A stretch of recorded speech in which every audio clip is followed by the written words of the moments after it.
ጤና ይስጥልን ተመልካቾቻችን ሀገራዊ ለውጡን ተከትሎ ኢትዮጵያ የኢኮኖሚ እይታዋን በመለወጥ ወደ ብዝሃ ኢኮኖሚ ዘርፎች የትኩረት አቅጣጫ መግባቷ ይታወቃል። በብዝሃ የኢኮኖሚ አቅጣጫዎች ከተካተቱ ዘርፎች መካከል ማዕድን አንዱ ነው። ለመሆኑ በሀገሪቱ በመተግበር ላይ ያለው የተሟላ የማክሮ ኢኮኖሚ ማሻሻያ ለዘርፉ ይዞት የመጣውን ለውጥ ምን ይመስላል? ቀደም ሲል ከግብይት ጋር ተያይዞ በዘርፉ ይስተዋሉ የነበሩ ችግሮችን ከመፍታት አኳያ ምን ተግባራት ተከናወኑ? ምን ውጤቶችስ ተገኙ? በቀጣይስ በዘርፉ የሚገጥሙ ፈተናዎችን ተቋቁሞ ተጠቃሚ ለመሆን ምን ተግባራት እየተከናወኑ ነው? በሚሉትና ተያያዥ ጉዳዮች ላይ የማዕድን ሚኒስትር ከሆኑት ኢንጂነር ሀብታሙ ተገኝ ጋር ቆይታ እናደርጋለን። ተመልካቾቻችን እስከ ፕሮግራማችን ፍጻሜ አብራችሁን ቆዩ። እሺ ኢንጂነር፣ በቅድሚያ ስለ ጊዜው በተመልካቾቻችን ስም እጅግ አድርጌ አመሰግናለሁ። እኔም አመሰግናለሁ። ቀዳሚ ወደ ሆነው ጥያቄ ሳመራ ሀገራዊ ለውጡን ተከትሎ እንግዲህ ኢትዮጵያ የኢኮኖሚ እይታዎቿን በመለወጥ ወደ ብዝሃ የኢኮኖሚ ዘርፎች የትኩረት አቅጣጫዋን መቀየሯ ይታወቃል። በብዝሃ የኢኮኖሚ አቅጣጫዎች ከተካተቱ ዘርፎች መካከል ደግሞ አንዱ የማዕድኑ ዘርፍ ነው። ይህ በዘርፉ ላይ ምን አይነት ለውጥ እንዲመጣ አድርጓል? ትልቅ የእይታ ለውጥ ነው ብለን ነው የምናስበው። በትክክል ኢትዮጵያ ባሏት ሀብቷ ልክ ኢኮኖሚያችን በነዛ እይታዎችና ምሰሶዎች ላይ መመስረቱ ሀብት እስካለን ድረስ ሀብቶቻችንን በአግባቡ ለመጠቀም የሚረዳ እይታ ነውና ብዙ ጊዜ በብዙ ሁኔታዎች የሚባል ነው። ከምድር በታች ብዙ ሀብቶች አሉ ሀገራችን፣ ከምድር በታች ያሉትን ሀብቶች አልተጠቀምንም እያል የምንለውን ነው እና ከለውጡ በኋላ የመጣው እንግዲህ የመንግስት እይታ ለውጥ ማለት የፖሊሲ ለውጥ ማለት ነው። የተለያዩ ህጎች፣ የድጋፍ ማዕቀፎች፣ ምቹ የሆኑ ሁኔታዎች መሬት ላይ መፍጠር እንደ ሀገር ይህንን ሀብት እንዴት እንጠቀማለን በሚለው ላይ ናሽናል አላይመንት መፍጠር ማለት ነው እና ማዕድን ስላለን ብቻ ሳይሆን ተመሳሳይ ማዕድን ኖሮን ሌሎች ጎረቤት ሀገሮችም ካላቸው እኛ በምን ተመራጭ ነን? የተሻለ ዴስቲኔሽን እንዴት ልንሆን እንችላለን? ለዚህ ምን ማድረግ እንችላለን የሚለውን ማሰብ ማለት ነው። ተቋማትን ማጠናከር ማለት ነው። በዚህ ዘርፍ ላይ ተቋማት ኢንቨስት አልተደረገባቸውም የእይታ ለውጥ ስላልነበረው። በሀብት ላይ ይሄ ዘርፍ ኤክስፕሎሬሽን ፍለጋ አለኝታን መፈለግ ይፈልጋል። በዛ ላይ ሀብትን ማፍሰስ ማለት ነው። መንግስትም ባለችው ቋት ላይ እና የብዙ ፕራዮሪቲዎች ውጤት ማለት ነው። እንደዚሁ ዝም ብሎ አይደለም ኢኮኖሚ ዋና ፒላር ሆኗል የሚባለው ማለት የነዚህ ሁሉ ስብስብ እዚህ ዘርፍ ላይ ውለን አድረን የምናገኘውን ውጤት የተሻለ ያደርገዋል፣ ሀገራችንን ተጠቃሚ ያደርጋል ለማለት ነው። ትኩረት አግኝቷል ሲባል እነዚህ ሁሉ ሀሳቦችና እርምጃዎች ውጤት ድምር ውጤት ነው ለማለት ነው። መንግስት በሀገር አቀፍ ደረጃ የማዕድን ልየታ ጥናት በስፋት ሲያከናውን መቆየቱን መግለጹ ይታወሳል። በዚህ ረገድ ኢትዮጵያ በዘርፉ ያላት አቅም እንዴት ተለየ? ጥቅም ላይ በመዋል ረገድስ እየተከናወኑ ያሉ ተግባራት ምን ይመስላሉ? ባለን ሀብት ልክ ሀብታችንን አውቀናል ማለት አንችልም። ገና ብዙ ነው። ምናልባት ይሄ እንግዲህ የአፍሪካ ሀገሮች፣ ታዳጊ ሀገሮች አንዱ ትልቁ ችግር ነው። ሀብት አላቸው። ሀብታቸውን ምን ያክል ነው ያለው? የት ነው ያለውን ምልክት መናገር ይቻላል። ምን ያክል ነው? ኢኮኖሚካሊ አዋጭ ነው ወይ? ስንት ዓመት ሊወስድ ይችላል ማዕድኑን ለመጠቀም? በገንዘብ በስንት ቢሊዮን ሊሆን ይችላል የሚለውን ለይቶ ለማወቅ ገና ብዙ መስራት አለብን። ትልቅ ኢንቨስትመንት ቴክኖሎጂ ይፈልጋል፣ ጊዜም ይፈልጋል። የረዥም ዘመናት ኢንቨስትመንት ነው ማዕድን። እንደ ሌሎች ዘርፎች በፍጥነት አውትፑት የሚሰጥ አይደለም። በእርግጥ የተወሰኑ ዘርፎች ላይ በዛ ማድረግ ይቻላል። መሬት ውስጥ ያለውን ነገር ለረዥም ዓመታት አጥንቶ እሱ ኢኮኖሚካሊ ፊዚብል በሚሆን መንገድ ማምጣት ቀላል ስራ አይደለም። ትኩረቱ ስለተሰጠው የተሻሉ ስራዎች አሉ። በሁሉም ባለን ማዕድን ዘርፍ ላይ ሁሉ ስራዎች አሉ። ነገር ግን ከ40% ከ40% በላይ የሚሆን ሀብት አሁንም ከዛ በላይ ገና ነን። ምልክቶች አሉ፣ ኢንዲኬቲቭ የሆኑ መረጃዎች አሉ። ሜዠርድ የሆነ ኢኮኖሚካሊ ፊዚብል የሆነ መረጃን ማጠናከር ግን ገና ብዙ ይቀርናል። ብዙ መስራት አለብን። አንዱ ወደ ኋላ ቀርተናል ብለን የምንለው ከዚህ አኳያ ነው። የተጠና ጥናት ካለ ሀብቱን በትክክል የምናውቅ ከሆነ ማዕድን በጣም ቀላል ስራ ነው። ትልቁ ስራ ፍለጋው ነው፣ ማውጣቱ አይደለም። ትኩረት አልሰጠውም ብለንም የምንለው በዚህ ላይ ኢንቨስት መደረግ ነበረበት፣ ተቋማት ብዙ ኢንጌጅ ማድረግ ነበረባቸው ማለታችን ነው። ይሄ ዘርፍ አለማን ብለን ስንል ከዛ በኋላ ያሉ ጥረቶች አሉ። ገና በቀጣይ አመታት 10 አመታት ጭምር ብዙ ስራዎች መሰራት የሚገባው ነው። በጣም ጥሩ መሻሻሎች አሉ። በመንግስትም በፕራይቬት ሴክተሩ ነው ይሄ ስራ የሚሰራው። ግን አይ ቲንክ ሞር ያጠናከርን ከሄደን ያለንን ሀብት በደንብ ማወቅ የምንችልበት ሁኔታዎች አሉ። የተሻለ ለውጥ አለ ለማለት ነው እንጂ እኛ ሀገር ያለውን ሀብት በሙሉ ቅድም ባልኩት ፐርስፔክቲቭ አውቀናል ማለት አለም። ገና ብዙ ረጅም ርቀት መሄድ ይኖርብናል። በሀገራዊ ለውጡ ማግስት የሲሚንቶ እጥረት የህብረተሰቡ ዋነኛ ጥያቄ እንደነበር ይታወሳል። ይህን ችግር ለመፍታት ምን አይነት ስራዎች ተከናወኑ? የተገኙ ውጤቶችስ ምን ይመስላሉ? እንግዲህ እኛ ሀገር ኮንስትራክሽን ኢንዱስትሪውን ገና የሚገነባ ሀገር ነው እንደምታውቁት። ለዚህ ዋና ዋና ግብዓቶች የሚሆኑ ሮ ማቴሪያልስ ሪሶርስስ በሀገር አሉን፣ ሀብቶች አሉ። ሲሚንቶ አንዱ ነው። ብረት በጣም አግሬሲቭሊ እየሰራንበት ያለው ነው። በብረት ካለን ሲሚንቶ ካለ ሌሎቹ ማርብልና ግራናይትም በጣም ሀብት አለን። እነዚህ ሁሉ ካሉ መገንባት እንችላለን። ብዙ ጥገኛ ምን ሆንበት ነገር አይኖርም። ሀገራችን በሲሚንቶ ሀብት በጣም ትልቅ ሀብት ነው ያላት። ምናልባት 25% የሚሆነው የሀገራችን ኤሪያ ካለን ስፋት አኳያ በዚህ ሮ ማቴሪያል የተሸፈነ ነው። ስለዚህ ገና ብዙ የምንጠቀምበት ለሌሎችም ሀገራት አትርፈን አምርተን የምንሸጠው ሀብት ነው ያለን። ባለፉት አመታት ችግሮች ገጥመውን ነበር። በዋናነት ምናልባት በ3 ልንከፍል እንችላለን። አንደኛው ሲያመርቱ የነበሩትም በነበሩ አንዳንድ ችግሮች በሙሉ አቅማቸው ያመርቱ ነበር። የመቆራረጥ ችግር ነበረባቸው።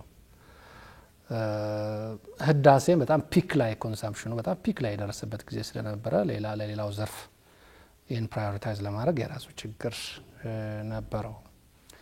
ሁለተኛው እንዳልኩት ዲማንዱም በጣም እየጨመረ መጥቶ ነበረ። ኦልሬዲ መቀነሱም አለ፣ ዲማንዱም ከፍተኛ ሆኖ ነበረ። ሶስተኛው ግን ገበያው ችግር ነበረበት። ነፃ ገበያ አልነበረም። ያው እጥረት ሲኖር በተለያዩ ሁኔታዎች መንግስት ኢንተርቪን ያደርጋል። ፍሪ ማርኬት አይነት ነገር አልነበረም። የተወሰነ ለማስተካከል የሚደረጉ ጥረቶችም የሚፈልገውን ያክል ውጤት አላመጡም ነበር። በነፃ የመገበያየቱ ነገርም ችግር ነበረው። እነዚህ 3ቱ ነገሮች ስለተፈቱ ነው ሲሚንቶ አሁን ላይ የምናየውን ውጤት ያመጣው። ለሚ ትልቅ ፋብሪካ ነው። ምናልባት ያሉንን እናቃቸውን በስም እናቃቸው ትልቅ ሲሚንቶ ፋብሪካዎች 2-3 የሚሆኑትን በአንድ ላይ ይዞ የመጣ ነው። ከአፍሪካ ካሉ ትልልቅ ሲሚንቶ ፋብሪካዎች መካከል አንዱ ነው። የሱ መምጣት አንዱ ጨዋታውን የሚቀይር ሆኗል። በተለያዩ ሁኔታዎች ማያመርቱ የነበሩ ወይ መቆራረጥ ችግር የነበረባቸውም አሁን ላይ በብዛት በተሻለ ሁኔታ ያመርታሉ።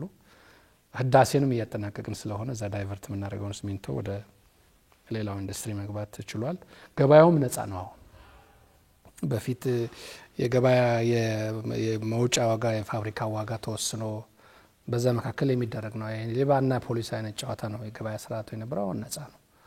በዚህ ምክንያት ሲሚንቶ አሁን የትም ቦታም የሚገኝ ሆኗል። ምርቱም በጣም ዋጋውም ቀንሷል። ትልቅ ነገር ነው ይሄ። ኮንስትራክሽን ኢንዱስትሪ ለኢኮኖሚው አንዱ ትልቁ ዋናው ነገር ነው። በተለይ ወጣቶችን ስራ ዕድል ለመፍጠር መሰረተ ልማት ለመገንባት ይሄ ኢንተርቬንሽን በጣም ወሳኝ ነው። መንግስት እነዚህ ለሚ ሲሰሩ እንደ መንግስት ፕሮጀክቶች ነው ከፍተኛ ድጋፍ ያደረገው። ከ2 አመት ባነሰ ጊዜ ነው ያንን የሚያክል ትልቅ ግዙፍ ፋብሪካ ተሰርቶ የተጠናቀቀው። የመንግስትና ፕራይቬት በጋራ እንደዚህ ፕራዮሪቲ አድርገው ሲሰሩ ምን ያክል ለውጥ ማምጣት እንደሚቻል የሚያሳይ ነው እና ሲሚንቶ ላይ በጣም ተጨባጭ ለውጥ ነው ያመጣው። ግን አሁንም ቢሆን ይሄ ለውጥ መጥቷል ብለን አናቆምም። አሁንም ማስፋፊያ ላይ ያሉ በቅርቡም ዳንጎቴ አሁን ያለውን ያክል ለማስፋፋት ኦልሬዲ ስራ እየጀመረ ነው ያለው። ሌሎች ፋብሪካዎች እንደዚሁ በቅርቡ በተወሰነ መንገድ ያላቸውን ካፓሲቲ የሚያሳድጉ አሉ፣ የተጀመሩ አሉ። ከተረፈም ማስወጣት እንችላለን እና አሁን ላይ ላለው ዲማንድ በጥሩ ሁኔታ ጥሩ ለውጥ አይተናል። ግን በቀጣዩ ዓመታት እንደዚሁ ይሄንን ይዘን አስፋፍተን ስራውን መስራት ይኖርብናል። ብረት ላይም ሌሎች የኮንስትራክሽን ዋና የግንባታ ግብዓቶች ላይም ተመሳሳይ ጅምሮችና ስራዎች አሉ። ዘርፉ ለውስብስብ ህገወጥ የንግድና ኮንትሮባንድ ተጋላጭ ከመሆኑ ጋር ተያይዞ ችግሩን ለመቅረፍ በመንግስት በኩል የተወሰዱ ተጨባጭ እርምጃዎች ምንድናቸው? ለውጥስ ተገኝቶባቸዋል ወይ? ማዕድን አንዱ ጥንቃቄ የሚፈልግ እንትን ነው። እንደ ሌሎቹ ዘርፎች አይደለም። በሌሎች ሀገሮች ይሄ ምን ያክል ችግር እንዳስከተለ አይተናል። አንዳንድ በእንደዛም ደረጃ ባይሆን የተጀመሩና የሚታዩ መጥፎ የሆኑ አዝማሚያዎች ነበሩ። አልፎ አሁንም አለ። ይህንን በደንብ ማስተካከል ያለብን ነው። ተቋማት መጠናከር ያለባቸው ኢንፎርስመንታችንን በየቦታው ያሉ አንዳንድ ችግሮቻችንን ማስተካከል የሚገባን ነው የሚሆነውና ብዙ ለውጦች አሉ፣ ብዙ መሻሻሎች አሉ። አንዳንድ ቦታ ላይ የምናቃቸው አካባቢዎች ላይ ገና አብረን የምንሰራቸው ስራዎች አሉ። ይሄ ዘርፍ የሚያልቅ ሀብት ነው፣ የልጆቻችንም ሀብት ነው። በጥንቃቄ አውቀን እና ቆጥበን ተጠያቂነት ባለው መንገድ እንደ ኢትዮጵያውያን ለልጆቻችንም ጭምር አስበን የምንጠቀመው ዘርፍ ነውና ሁሉም ዜጋ እና ተቋማት በሁሉም ደረጃ ያሉት ጥንቃቄ ማድረግ የሚገባን ነው። ካልሆነ እዚህ ላይ ጉድለት ከተፈጠረ ቀደም እንዳልኩት በአንዳንድ ሀገሮች የምናየውን አይነት ነገርም ሊፈጥር ይችላልና ለውጦች አሉ፣ ብዙ መስራት አለብን።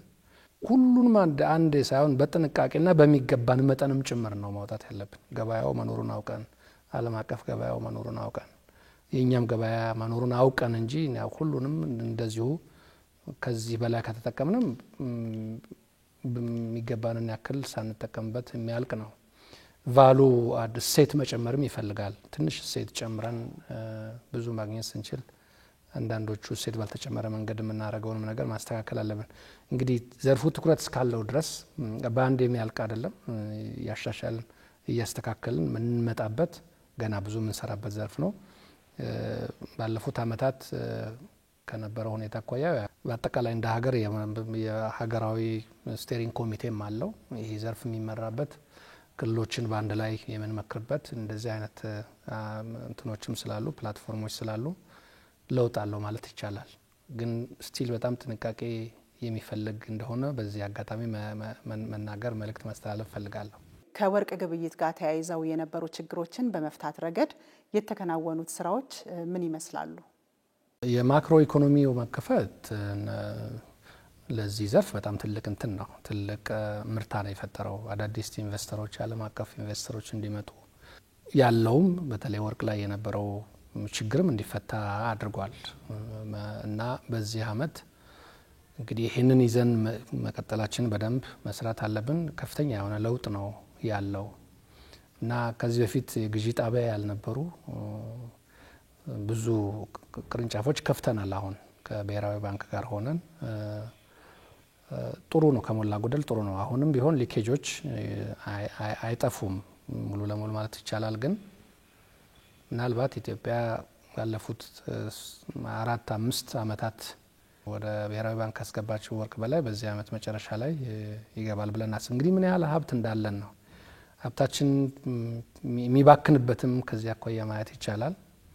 የፖሊሲንም አቅም ምን ያክል ትልቅ እንደሆነ ኢኮኖሚ የፖሊሲ ለውጦች ለሀገር ኢኮኖሚ ምን ያክል ለውጥ እንደሚያመጡ ማየት ይቻላልና በዚህ በወርቅ ማዕድን ልማት በተለይ እንግዲህ ትልቁ አሁን ያለው በትልቅ ፋብሪካዎች ደረጃ አይደለም። እነሱ ግንባታ ላይ ያሉ 3-4 ፋብሪካዎች አሉ። በአብዛኛው በአርቲዛናል በምንለው ደረጃ ነው ይሄ የመጣ ያለው። ስራዎች አሉ፣ ምንሰራቸው እና ምናስተካክለው ስራዎች አሉ፣ ማስተካከል ያለባቸው ብዙ ስራዎች አሉ። ያም ሆኖም ግን ወደ ማዕከል የመጣ ወደ ብሔራዊ ባንክ እየመጣ ያለው ወርቅ በጣም ተስፋ ያለው ነው። ሀብትም ይህን ያክል መኖሩን ራሳችንም ጭምር በጣም ኢንስፓየር በሚያደርግ መንገድ ነው እየመጣ ያለው እና ትክክል ነን። ይሄ ሀብት እንዳለን የሚያሳይ ሀብታችን በደንብ መጠቀም እንዳለብን የሚያሳይ ፖሊሲያችንም በሀብታችን መጠን ማስተካከል እንዳለብን ማሳያ ነው። አሁን በዚህ ዘርፍ ላይ በወርቅ ላይ በተለይ ያለው በተያዘው የበጀት ዓመት መጀመሪያ የተተገበረው የተሟላ የማክሮ ኢኮኖሚ ማሻሻያ ለዘርፉ ምን ለውጥ ይዞ መጥቷል? ለማዕድኑ ዘርፍ ብቻ ሳይሆን አጠቃላይ ለኢትዮጵያ የኢኮኖሚ መከፈት ብዙ ኢንቨስተሮችን የፋይናንስ እንግዲህ እነዚህ በተለይ ማዕድንን የመሰሉ ትልቅ ኢንቨስትመንትን የሚፈልጉ ናቸው። የዓለም አቀፍ ተቋማትን የሚፈልጉ ናቸው። በዚህ ላይ ልምድ ያላቸው፣ ገንዘብ ያላቸው፣ ቴክኖሎጂ ያላቸው ዓለም አቀፍ ተቋማት ጭምር መጥተው የሚሰሩት ነው። በእኛ አቅም ብቻ የሚሆን አይደለም። ሶ ፖሊሲው አጠቃላይ የኢንተርናሽናል የዓለም አቀፍ ፋይናንስ ስርዓት ተቋማት ሲኖሩ የሰሩትን ገንዘብ በማንኛውም ጊዜ ትርፋቸውን በዶላር ማስወጣት የሚችሉበት ሁኔታ ሲመቻች፣ ስቴብል የሆነ ፖሊሲ ሲኖር መጥተው ጆይን ያደርጋሉ። በዚህ ላይ የምንቸገረው የነበረው እኛ ይሄ ነው። ሶ አንዱ ይሄ ነው። ሌላው ኦልሬዲ የግብይት ስርዓቱ አገር ላይ ያለው ገበያ ጥሩ ሲሆን ያው ለውጥ ይመጣልና በጣም ተስፋ ሰጪ ሁኔታ ላይ ነው ያለው። እንግዲህ እስከ 9 ወር ድረስ ኦልሞስት ወደ 2 ቢሊዮን እየተጠጋ ነው ያለው በማዕድን ዘርፍ ላይ ኤክስፖርት። ይሄ በጣም በምንም ታምር የምንጠብቀው ነገር የነበረ አይደለም። ያም ሆኖ የሀገራችን አቅም ከዚህ ብዙ የበለጠ ነው። በብዙ ጥፍ የበለጠ ነው። ምንም ይሄ ጥያቄ የለውም። አለመጠቀማችንን፣ ፖሊሲያችንን አለማስተካከላችንን፣ መዘግየታችንን ነው እንጂ የሚነግረን አቅማችን አሁንም ገና ነው፣ አልተጠቀምንምና አይ ቲንክ በጣም በትክክለኛ ጊዜ የመጣ ከዚህ ዘርፍ ጋር አብሮ የመጣ እና ተስፋ ሰጪ ነው ብለን ነው በእኛ በኩል በዚህ ዘርፍ በተለይ የምናየው። ፈተናዎችን ተቋቁሞ ህዝብን ተጠቃሚ የሚያደርጉ ስራዎችን መስራት አንድ የለውጥ መንግስት መለያ ነው ተብሎ ይገለጻል። ከዚህ አኳያ በማዕድን ዘርፍ በቀጣይ ፈተናዎችን በመቋቋም ህዝብን ተጠቃሚ ለማድረግ ምን ስራዎች እየተሰሩ ነው? እንግዲህ ፈተና በግለሰብም እንደ ሀገርም የሚቀር ነገር አይደለም። ብዙ እኮ ፈተና ሀገራት አሁን የምናያቸው በየትኛው ማህጉር ላይ ያሉ ሀገራት የምናያቸው ሁሉ በየራሳቸው ፈተና አልፈዋል። ፈተናውን በአግባቡ ያለፉ ሀገሮች አሁን የደረስንበትን አይተናል። በሁለተኛው ዓለም ጦርነት እኮ አውሮፓ ሙሉ ለሙሉ በጦርነት የደቀቀ ነበር። አሁን አውሮፓ ማንም ሰው የሚመኘው አካባቢ ነው እና ሁሉም በየአንዳንዱ ሀገር የራሱ ፈተና አለው። ሬዚሊየንት የሆኑ በጽናት የሄዱ ዜጋውን ወጣቱን አብረው አስተባብረው የሄዱ ጥሩ ደረጃ ደርሰዋል እና እኛም ፈተናዎች አሉን። ፈተናዎችን ተቋቁመን ነው አሁን የምናረገውን ሁሉ የምንናገረውን ነገር እየሄድን ያለ ነው።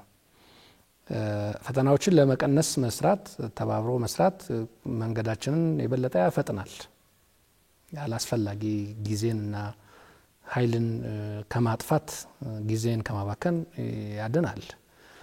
ያም ሆኖ ግን ፈተና ደግሞ መጥቷል ብለን የምናቆምበት ሁኔታ የለምና በሁሉም አቅጣጫዎች በሁሉም ዘርፎች የምናረጋቸው ጥረቶች በሙሉ በዚህ መካከል ያሉ ናቸው። ማዕድን በራሱ የራሱ የሆነ የሚያመጣውም ነገር አለው። ይሄ ዘርፍ የተለየ ባህሪ ያለው ፈተናን የመጋበዝም ሁኔታ በራሱ አለው። እነዚህን ሁሉ ታሳቢ ያደረጉ ነገሮችን መሄድ ያስፈልጋልና በኤክስፖርቱ ላይ